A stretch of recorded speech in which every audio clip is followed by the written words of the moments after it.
بسم الله والصلاة والسلام على رسول الله. عمرو أديب بيعتذر وبيعلن هزيمته وانسحابه وبيقول الحق حق. الدوري أهلاوي والأهلي بطل الدوري، ومن حق الأهلي يفرح. وأنا آسف إن أنا فتحت صدري ودخلت بصدري أوي. أنا آسف، أنا آسف.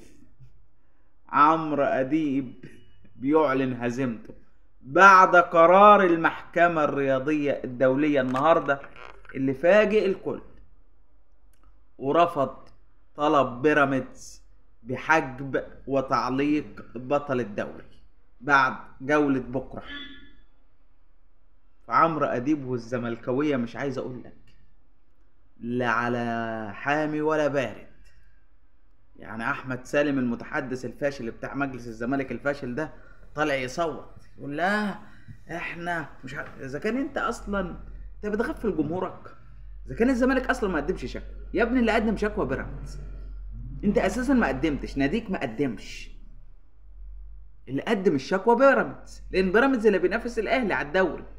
انت المفروض انت الطرف الاصيل، لكن انت عشان في المركز الثالث ب 44 نقطة، فقلت يا عم كبر مخك، هروح ادفع رسوم ليه بالفرنك السويسري في محكمة الكاس في سويسرا والكلام ده، احنا ناقصين، احنا معنا فلوس. فبيراميدز راح دفع واشتكى. فعمرو اديب انا مت على نفسي من الضحك من التويته بتاعت عمرو اديب. الحق حق يا جماعه، انا اسف يا اهلاويه. طب ما كنت فاتح صدرك يا عمرو اديب وعامل 7 رجاله في بعض، والمحكمة الرياضية وهيلغوا الدوري وهيجمدوا الدوري ومش عارف. المحكمة الرياضية الدولية النهاردة قالت لك بص، بكرة الأهلي هيلاعب فاركو وبيراميدز هيلاعب سيراميكا. الأهلي فاز على فاركو أو اتعادل على فاركو، وبيراميدز حتى لو كسب الأهلي بطل الدوري. ولسه بقى هنفحص الموضوع ده معنا وقتنا بقى، وحينما يصار نبقى نطلع لكم القرار. ده ملخص بيان المحكمة الرياضية الدولية عشان اقول اجيب لك من الاخر. لكن رفضوا، حتى حملوا بيراميدز صروف التقاضي والكلام ده والرسوم ومش عارف ايه، ورفضوا طلب بيراميدز في انهم يحجبوا ويعلقوا بطل الدوري لحين الفصل لا، المحكمة الرياضية قالت لا، مفيش الكلام ده، الكلام ده ما يمشيش معايا، كلامكم ما يمشيش معايا. احنا سيبونا براحتنا بقى، براحتنا خالص، على الاقل من راحتنا، معانا الوقت طويل، نفحص براحتنا ونبقى نطلع القرار حينما يصير. قصة خلصانة، ولسه الله اعلم هل القصة انتهت ولا لا. انا بقول لك، بفسر لك ان كذا حد اتكلم في القصة دي وادلى بدلوه، لكن انا بقول لك القصة في موضوع محكمة الكاس والمحكمة الرياضية الدولية. والبيان اللي طلع النهارده عصر النهارده، وانا قلت لك امبارح والنهارده الصبح، قلت لك المحكمة الرياضية الدولية خلال ساعة هتطلع قرار عشان بكرة الجولة الأخيرة. خلاص يا أهلاوي، توقعاتك بقى لماتش بكرة الأهلي وبيراميدز، الأهلي وفاركو. فاركو النهارده يعني صفحة فاركو على الفيسبوك دي فيها حاجة مش طبيعية.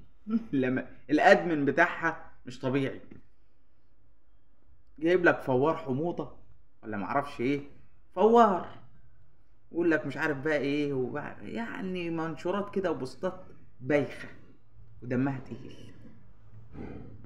ما علينا. واحمد خطاب طلع بتصريحاته وقال لك انا لا هستهون ولا هفوت ولا الكلام ده، انا هلعب باقصى ما عندي. احمد خطاب مدرب محترم جدا، مدرب فريق. طيب، صلي على حبيبك محمد واعمل اللايك والاشتراك في القناه. خلاص بكره 1 ذي الحجه، عيد الاضحى المبارك، يوم الجمعه وقفه عرفات، يوم الخميس.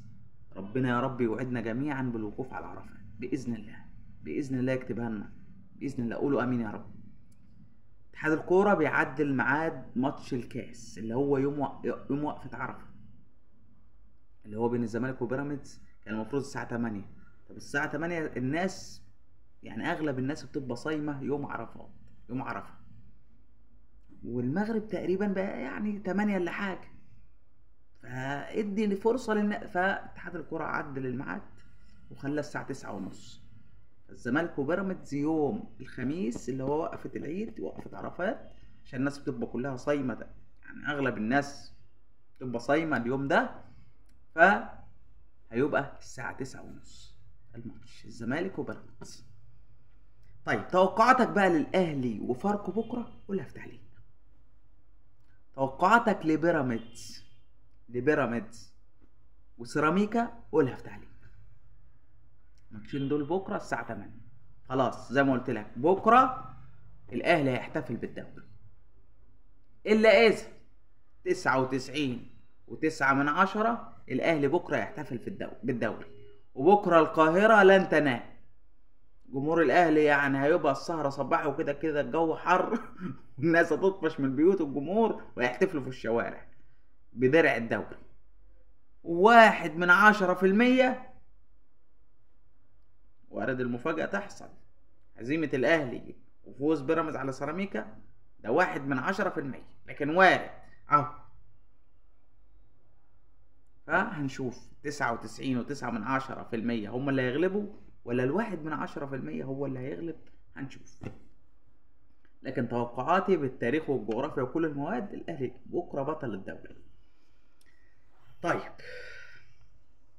يبقى ده بالنسبة لقرار المحكمة الرياضية الدولية اللي قلب الطاولة والترابيزة على الزمالك وبيراميدز النهاردة وانتصر للأهلي، وموضوع تعديل ميعاد نهائي كأس مصر بين الزمالك وبيراميدز، وصفقة زيزو خلاص يوم العيد.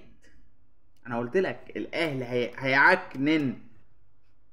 هنا بقى مدحت شلبي سيف زاهر قال لك الأهلي هيعكنن هيسد نفس الزملكاوية على لحمة العيد اليوم ده، وهيعلن صفقة زيزو.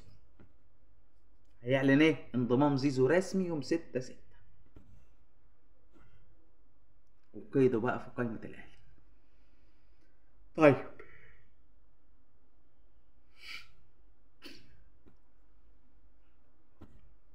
دي بخصوص صفقة زيزو. صفقة أحمد مصطفى زيزو والأهلي. محمد علي بن رمضان قلنا خلاص الراجل يعني هيروح تونس بقى يخلص شوية حاجات كده وهيجي. وريفيرو زي ما قلت لك بعد ماتش فاركو هيتولى المسؤولية رسمي بنسبة كبيرة. محمد شوقي مستمر في الجهاز مع ريفيرو، ولسه عماد النحاس، بس عماد النحاس مش عارفين لسه القصة هتمشي ازاي. طيب ممدوح عباس عمال، انا ما اعرفش بصراحة، اللي يعرف يعني ده سؤال للمشاهدين الكرام، اللي يعرف مين اللي بيدير نادي الزمالك يا جماعة يقول. هل نادي الزمالك بيدار من تويتر من عند ممدوح عباس، ولا محسن لبيب، ولا ميدو، ولا عمرو الجنايني، ولا حازم مين، ولا جمال العدل، ولا مدحت؟ مين اللي بيدير نادي الزمالك؟ متعرفش. قال ايه ممدوح عباس النهارده عمال يلقح شيكابالا يا مش عارف ايه، انا ابوكم على شونه اللي مدينين الزمالك ولهم قروض، كلام قصه بقى مؤثره. حتى بشكر جمهور الاهلي جدا وصفحات الاهلي على السوشيال ميديا بجد. صفحه الاهلي اليوم وماجيكانو خدوا كلام لسيده اسمها سماح محمد، مأجره 7 متر كده في نادي الزمالك، بتبيع سندوتشات، بتبيع العاب، هدايا للاطفال. فنادي الزمالك مسؤول الزمالك طردوها من النادي ومش ادوها البضاعه بتاعتها حتى، فبتستغيث بالرئيس السيسي. فمجلس ما عندوش دم ولا عنده نخوه، سيده بتسترزق وبتديكوا الايجار، طالعه بقى وكاتبه وعامله فيديو السيده منهاره وبتستغيث بفخامه الرئيس عبد الفتاح السيسي. ايه ده؟ في كده؟ وعايز الزمالك ربنا يكرمه ازاي وهما بيعملوا كده في الناس الغلابه؟ ست بتسترزق بتجري على عيالها وجوزها عنده جلطه.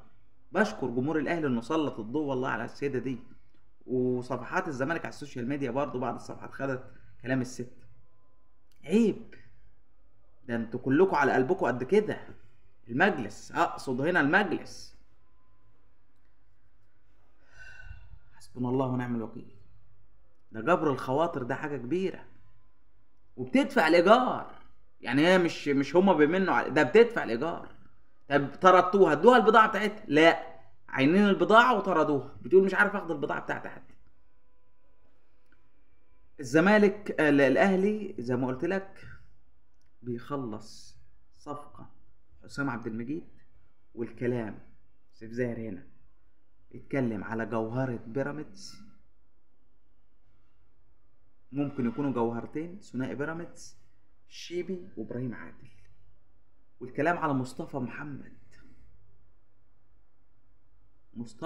محمد الاناكوندا، والاهلي طبعا، يعني كل الاسماء دي مرتبطه بالاهلي. حسام عبد المجيد، مصطفى محمد، ابراهيم عادل، الشيبي، دي كلها لعيبه قد تكون مفاجاه قائمه الاهلي في كاس العالم للانديه. هل الاهلي خلص؟ هو خلص الجزار، خلص ياسين مرعي، وخلص احمد رمضان بيكهام، وخلص محمد، بيخلص في محمد شكري. هل يخلص بقى وينجز دول؟ هنشوف. دمتم في امان الله، والسلام عليكم ورحمه الله وبركاته.